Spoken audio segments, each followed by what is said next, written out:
Hello there, it looks like we've just gone live after a couple of technical hitches, but it looks like I'm live now. So welcome to those of you who've joined me for this live event where I'll be talking about the main theme, which is how to connect with and how to keep going with our relationship with our loved ones who've died, who've crossed over the threshold. And I just firstly want to say welcome to all those who are new to the group, and also to those who've been with the group for quite a long time. I guess how long has the group's only been going? Several months, so it's not a really old ancient Facebook group. It's fairly new, but the numbers have grown quite quickly, and I think we've developed a good healthy healthy culture inside the group. Everybody's very supportive of one another. And there are obviously most people who are coming into the group are dealing with some sort of grief of some kind, and the fact that everybody's been so caring and nurturing and helpful to everybody else has really been wonderful. So thank you very much, everyone, for helping to create that culture in the group.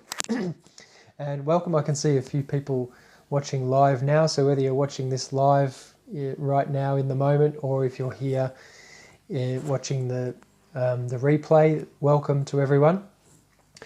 And what I'd really like to do in today's session is talk to you a little bit about what the spiritual world is like, and how we need to sort of develop new ideas and new concepts about it before we can really understand it, and then how that understanding can then help us to actually connect with our loved ones who've passed away, or with the spiritual world in general, or with other, you might say, presences that are a part of the spiritual world, and why this is so important today. That's what I really want to get clear on today is, so how it's so different, why it's so important today, how to do it, and a few other little things along the way. So anyway, I'll dive straight into it. We've got looks like 11 people watching live, so if you want to just give me a thumbs up or a comment just to let me know you're there, so I can see Shirley from the UK. Welcome, Shirley.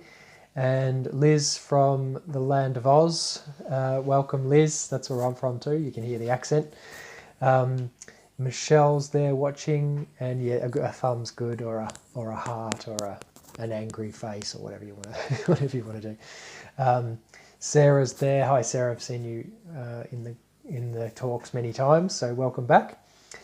And Kathleen from PA. That's in America. PA. You're testing me out here. Pennsylvania? No. Pittsburgh? Oh, I don't know. Sorry. Elaine from Florida. Welcome. Zoe. No, you're not late, Zoe. I had a few technical hitches, so I only just started, so you're not late at all. Carol is there from the UK. Kathleen, Pennsylvania. Okay, did I say Pennsylvania? Can't remember. I've got to know my US state initials, or whatever you call them. So great. Well, looks like we've got a few here, so we'll get started. So what I want to start with, what I always start with when I first start these talks, is to say it's really important that you know I'm not here to try and convince you of my beliefs, or convince you that I'm right and other people have got it wrong, or anything like that. I'm just here to offer some ideas and some concepts and some practices that can actually help you connect with your own spirituality, with the being of the person that you loved who was with you in life, and or with the spiritual world more generally, and how that can actually help us in our own life in the here and now, more importantly. But I'm not here to convince you of anything or convert you to my way of seeing. If something doesn't resonate with you, just let it go. If it does, then good and well. You can try it on, almost like trying on a new coat to see if it fits, or trying it out to see if these ideas and thoughts and ways of thinking actually bear fruit in your life. And if not, that's totally fine. And if so, great. Zoe just asked, I think, can I invite on here? Yes, you can. I think you probably have to invite people into the group first. So it's a little bit trickier with getting people to come into the event itself, because this is within an event. But you can invite them to the group and then into the event if you can be bothered doing that. So normally I don't do it this way. I'm just sort of trying out a few different things to see what works the best, if it's best to have an event where people get a reminder, or if it's best just to jump straight into the group and go live. So I'm sort of testing it all out. So apologies if that's a little bit tricky.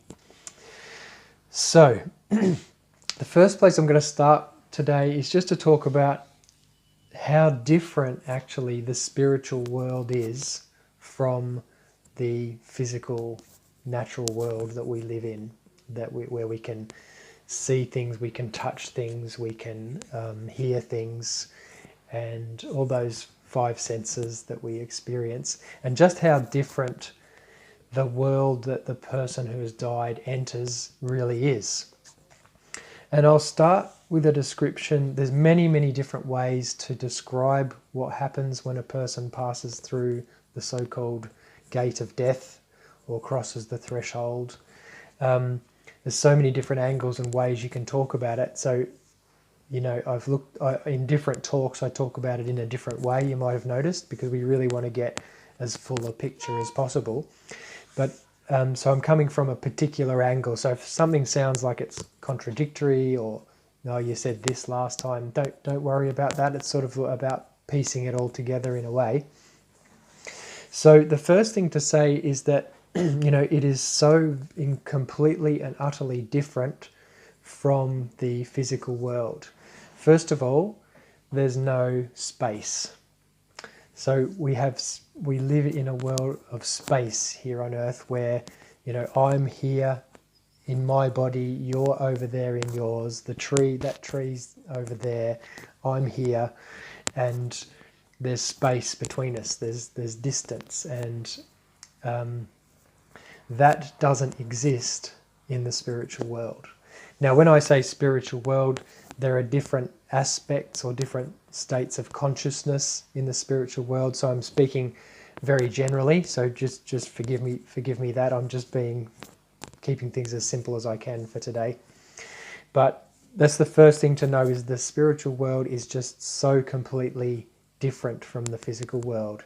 It's almost like the physical world turned inside out and upside down. There's no space. Time is completely different. Time has there is time in a sense. Some people talk about there being no time, and in a way that's true. There's something what you might refer to as duration, but it's not time in the same sense that we experience time here. So for example, later when I talk to you about a way of going about connecting with a loved one, I'll talk about how you can start to pay attention to that very special moment of awakening in the morning, and the equally special moment of just dropping off to sleep, because those are moments when we're sort of very close to experiencing the spiritual world, usually. The more aware of it we are. And when we, for example, we ask a question of the person who's died, or we ask a question of our angel, for example, our guardian angel, then the answer might come. We can do that sort of as we're going off to sleep or just before sleep. The answer might come, 2 or 3, sometimes 3 or more days later, when we're waking up in the morning. So in a sense, no time would have passed in the spiritual world, or a different kind of time between the question and the answer. So that just gives you a little sense into how different things really are. Another way to look at it, another lens to look at it through, is that the person that's passed away lives in a world of feeling. So just like we live in a world of trees and plants and roads and all the tables and chairs, all the physical things we live around, they live in a world of feelings and also thoughts and also will impulses, so impulses of will. And if I was to go much, much further, I would say they're actually behind those feelings and those thoughts that they're experiencing are actually beings or presences. But that's sort of going too far. But I just want to give you a sense of how different things are. So while we're in a world of tables, chairs, etc., they are in a world of thoughts and feelings and will impulses. And that is their outer world, in a sense. You could say they do have a world around them that they experience, but it's a world of feelings and thoughts and will impulses. So I know this can seem very strange in the beginning, but I'm just trying to give you a way in to try and understand it. So it's important that when we're thinking about the spiritual world and we're thinking about, where our loved one is, that we're not thinking spatially. They're not in a spatial world like we are here in a body surrounded by physical objects. So that's the first thing. And there's another thing I wanted to talk about was a couple of sort of feeling, what do you call them?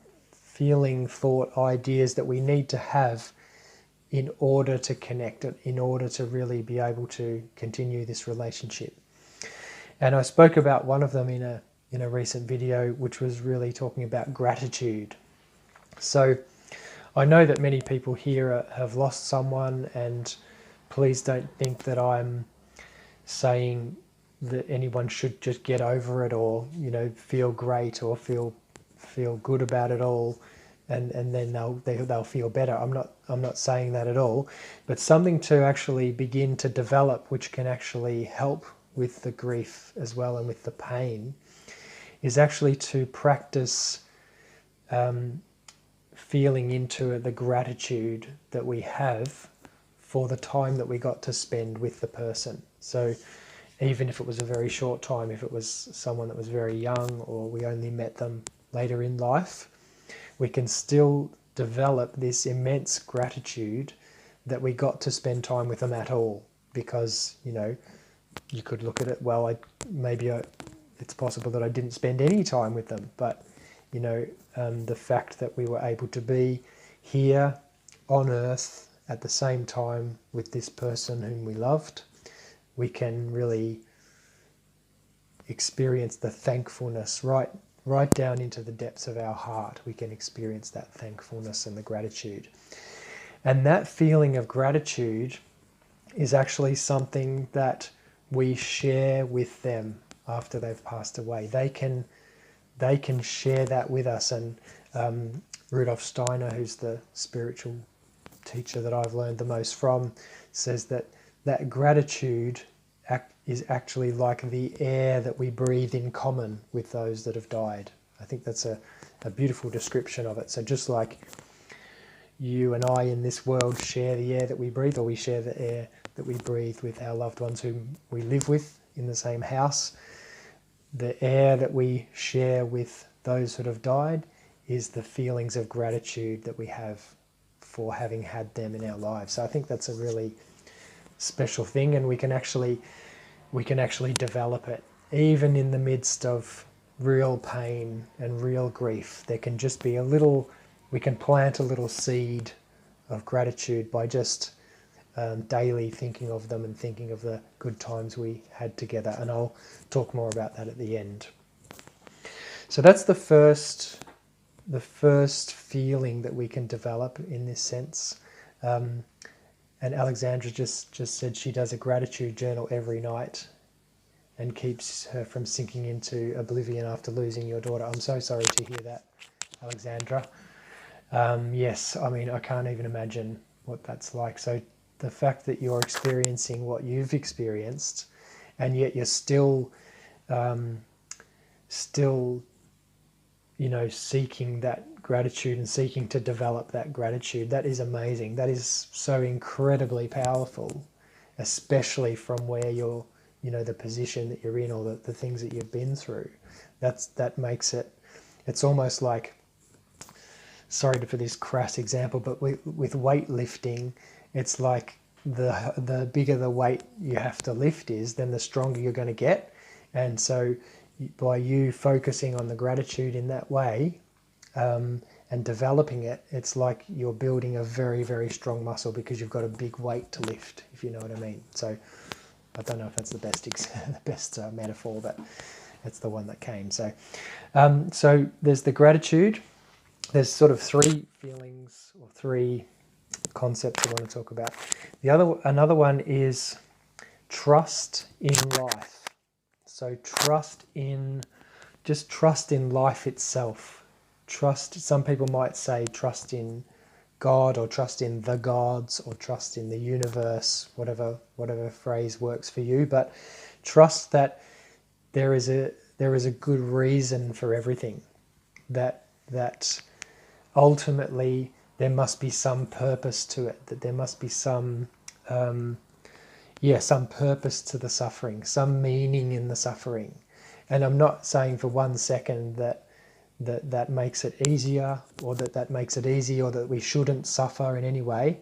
But to start to develop it, and to work with that idea that whatever comes to us out of the future, whatever comes to us in life, has got its purpose and its reason. And we don't have to necessarily know what that is, but to just have that trust, or to try to develop the trust. I'm not saying that that's easy. I mean, from someone in that kind of position that you're talking about, that your experience, I even feel a little bit disingenuous talking about it, Alexandra, because I don't want to say you should be doing that in any way. You need to go through what you've gone through, and honor the pain as well. So trust in life, even when sort of what you might say are really bad stuff. There's a lot of really bad stuff happening in the world, just to put it bluntly. To find some way of developing the belief that it's all got its purpose. To sort of talk about it in an extreme example, if you think of what you might call evil, it's a difficult word today to speak about, but if you think about something evil happening, or someone doing something which you might refer to as evil, is there some way to find how that can be turned to the good? And I'm not saying we condone evil in any way, but that something evil's happened, right? What good can we make of it? It's happened already. It's too late. What good can we make of it? Can we turn what's happened into something good, even though it's the most horrible thing? So that's just something that we can begin to develop. And the third one, so that's gratitude, trust in life, trust in the world, and the other one is hope. So hope that ultimately the human being is going to make it. We're not going to make it past, we're not going to all just live forever. That's one thing on earth, so in a sense we are going to live forever. My belief, my understanding is we are immortal beings, and to have the hope, and I don't mean hope in a sort of a passive sense, I hope that happens, but a real active hope that, humanity has got what it takes to eventually get there, to eventually make it, whatever that means for us.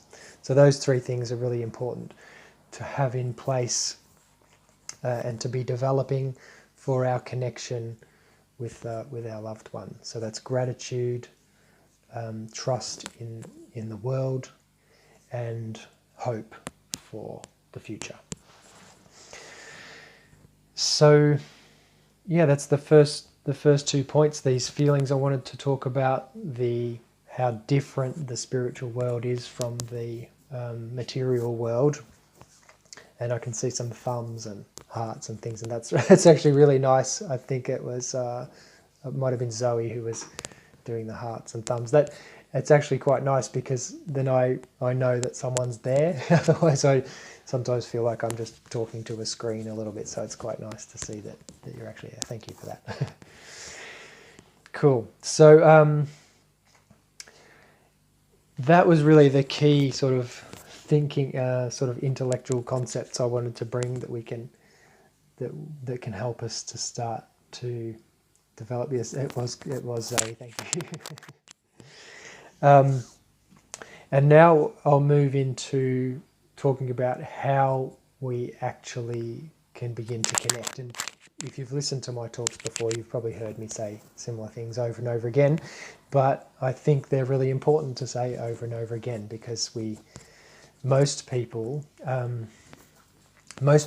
to me and come to the, after this free session, which I'll talk about at the end. But most people come to me once they've been to counselling, they've been to therapy, they've been through all different kinds of things, and they want to develop their own spirituality and they want to develop this connection. But the hardest thing for human beings usually is to get ourselves to do things, especially it might not seem like much to do a little practice each day, but actually it can take an enormous amount of will to create a new habit, for example. And so that's when people sort of end up knocking on my door or sending me an email, is when they've got to this point they feel they can't quite do it alone anymore, and just to sit and talk to a therapist or a counsellor is just not enough anymore. They want to actually do something and be proactive, and so that's why I constantly repeat this about creating a practice. So if you've heard this before, I apologise, but essentially what I recommend people do is to make a particular time, the same time each day, when you're going to sit down and actually connect in a positive sense. And you can light a candle, you can create a sacred space in whatever way feels right to you. And then what we want to do is we want to make a mental image in our mind's eye. You can close your eyes, make a mental image in our mind's eye of the person whom we loved, the loved one who's passed away. And we make it as clear as possible, and we can possibly even think about a memory that we shared with the person, and we really get more and more skillful at developing this image of the person and making it really, really clear. Then the next step is to actually feel the feelings that brings, and we want to really focus on the heart and the feelings of love and connection that we had with the person, rather than the pain of the loss, but more so the gratitude and the feeling of love that's still there, because that love, is the bridge in a way. And then we want to find something spiritual to read to them. So it's actually, and again to mention Steiner, but he talks about actually developing a practice of reading to those that have died. And we kind of need to do that in a particular way, which is slowly, meditatively, and finding the right text. So I tend to use Rudolf Steiner's work because that's the thing that resonates most with me. Some people use quotes from the Gospel of St. John in the New Testament. Some people use things from the Bhagavad Gita or Buddha's writings from different traditions, or it might be none of that and just something that's spiritual to you, or it could be even poetry. But something that gives you a sense of the spiritual world, and ultimately gives them a sense of you, because that's how we can best connect with them. And so just on that point, one thing I want to say about that is we have our sort of own personal reasons, of course, for wanting to connect with them. We miss them, we love them, and we want to know they're still there. We want to know we're still connected. So mostly it's usually about ourselves, and that's natural and normal. We want to feel better. We want to feel connected. But it's really important to know as well that what we're doing is we're actually helping them. Now, I'm not going to go too much into this part of it today, but when we've passed passed away and we have gone through certain experiences, we reach a stage of consciousness where we actually begin to live the whole life that we just lived again, but we live it in such a way that we experience it from the perspective of everyone else that we came into contact with. So all of our thoughts, all of our words, and all of our deeds had their effect in the world, had their impact on others or on the world. And so we, at a particular point in the journey, begin to live our whole lives again in a backwards order, but from the perspective of everyone else. And some people find that difficult to hear or don't want to sort of go there, which I completely understand. But it's important to know that the person who's experiencing that knows there's a good reason for experiencing that we have to reckon with everything we cause, because the earth has this special task, and we're here on earth for a reason, to improve ourselves, to perfect ourselves in a sense. And that's why reincarnation for me just makes a lot of sense, because we come back because we need to come together with the same people again and sort things out and move it forward, and there's so much to improve and develop all the time. So when the person's going through this experience, yes, it can be painful and difficult on this emotional level, but they also know that it's right, and they also are supported in what they're doing by other spiritual beings that are there to support them. And the great thing is, the beautiful thing is, that our seeking to connect with them each day at the same time and doing this practice that I'm talking about, that helps them enormously as well. That eases their feelings and allows them to connect with us. Not only that, it allows them to help us and inspire us and give us strength for life, so that we can be more and more who we really are, and so that we can live life to the full in the here and now. And so that's really a big part of why we want to do that. And also, it's not just good for us and helpful for them and nourishing for them and supportive of us in our own lives and who becoming more and more who we really are. It's good for the whole of humanity, the whole of the earth, and in a sense as well, the whole of the cosmos. So this is something that's a little bit difficult to grasp sometimes, but the earth has this task, and we're here for a reason, and the whole cosmos and the rest of the spiritual beings in the cosmos all need us to take up our spiritual path. It's not just for ourselves. And the earth has this role to play. We are here on the earth, we're earth beings, and we're the ones, they're counting on us. And all the negative stuff in the world, all the terrible things that are going on, in a sense you could say, are what we need to experience on some level. I know we can't always say be grateful for that consciously, but on some level we need to go through whatever we go through in order to become more truly who we are, and more human, in body, in soul, and in spirit. So I think that's probably a good place to finish off. But I've got a couple of minutes left before I have to move on. So if there are any questions, I'm happy to answer things. And just before we go into questions, just to let you know, I do offer this free session where you can we can speak over the phone, or it can be on Zoom. We can have the screen on or off, whatever you prefer. And what we do is we look at where you are right now. It might be to do with grief. It might be to do with just your spiritual journey, what you're going through right now, where you ideally want to be. And then if I'm the right person to help you get there quickly, and I've got a lot of experience doing that, then I can show you what I do and how I work.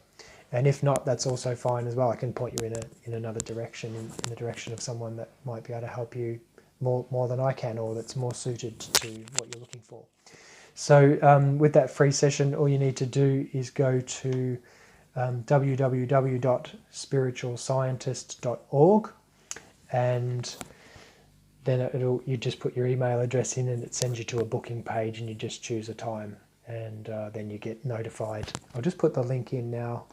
I don't know if you can see that pop up underneath or not, but anyway, I'll put it in at the end. It's www.spiritualscientist.org, and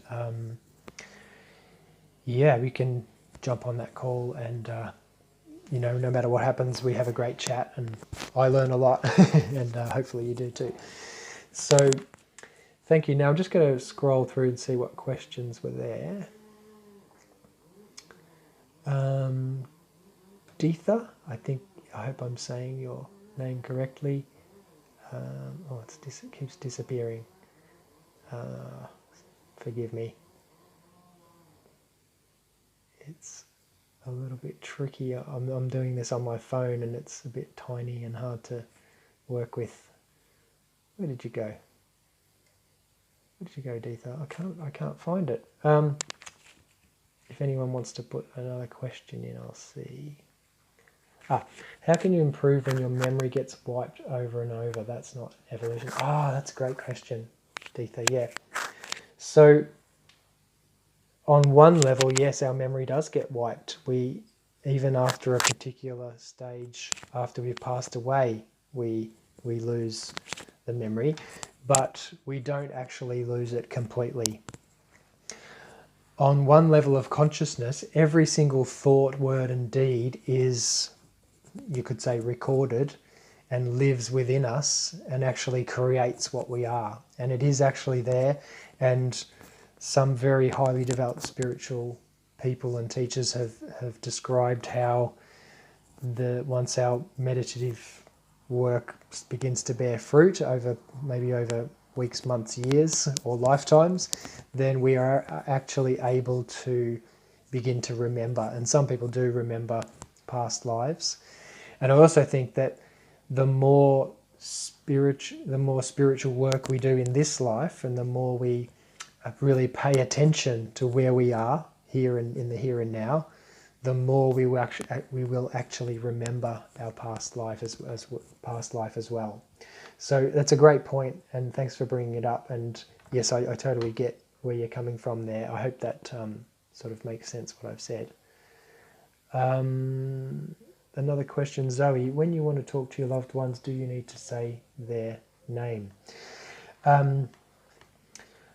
Well, you don't have to, but you can. I don't think it has to be any hard and fast rule about that, Zoe. You just talk to them in the way that feels natural to you.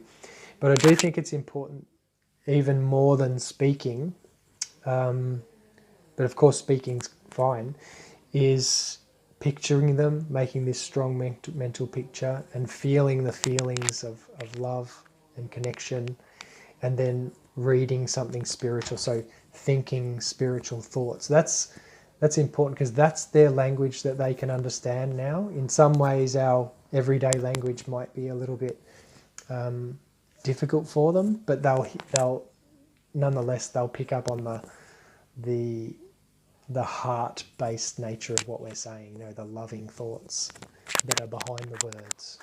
So yeah, I think it's fine to use the name or not. I tend to. I think I say in my mind, yeah, the names of my loved ones. Thank you. Okay, I can't see any more questions right now. Apologies if I've missed any. It's a little bit tricky to scroll on this thing. But what I'll do is, if there are any more questions in the chat and I've missed them, I'll write them down and try and answer them in the group, or answer them in the next video. Sorry, it's really weird. Now it's not working. Oh, so Elaine has a question. And if we have a mental picture of who we lost, if we talk them within our thoughts, it keeps disappearing. It ran away just as I was halfway through it. Sorry, Elaine. This is not great TV, is it? Me staring at a screen and flicking. Anyway, it keeps vanishing. I don't know why. Let me just try one more time. Well, I can see Minina's question now. So, if memory is wiped out, as you said, after they pass before reincarnation, how would we greet their loved ones? No, it's not. Forgive me if I didn't say that correctly. Memory's not wiped out as soon as they die or anything. It's after a particular time, and it's more to do with memory as in the human sense, the earthly sense of memory that's not there. Once, this is a really good question. They're all great questions. So if we've loved someone on earth and been close to them and been with them, we will know them when we die and experience them again in even a much more intimate way than's possible in a body. There's no way we can't recognize them and be with them. So it's not memory. What I'm talking about is memory of, sort of in a normal earthly way of remembering things. But when it comes to actually experiencing the being of another person, we'll know. We'll know them, definitely. Absolutely. One more try to find that last question that I missed.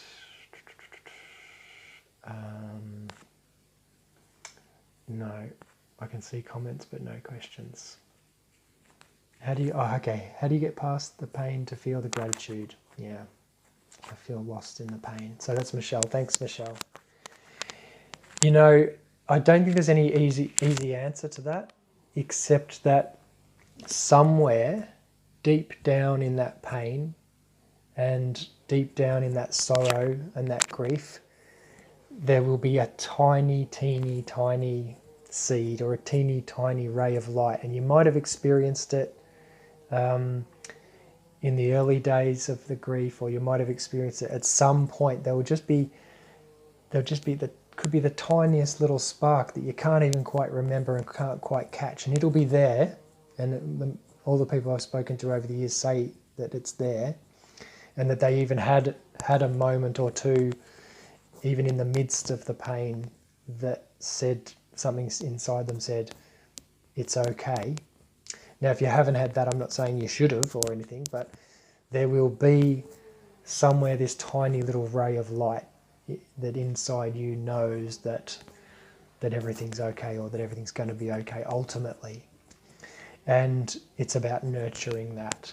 And I'm not saying that's a quick fix or that can change things straight away or anything like that, but that's what to look for. That's what to look for. And I mean, with gratitude, we can be really have a lot of gratitude just for simple things. Have I got a roof over my head? Because some people haven't. Have I got food in the fridge? Some people haven't. So gratitude, we can start with things like that. It doesn't have to be focused on the person who's died. It's just developing a gratitude for everything, for whatever life brings. And then we can gradually move into, can I feel the gratitude for the time I spent with them, with the person who's died? So I hope that that explains a little bit, Michelle, but I don't want to do what they call, spiritual bypassing, or just giving you platitudes and saying, like people do, they want you to be happy, or things like that, because I don't think they're helpful.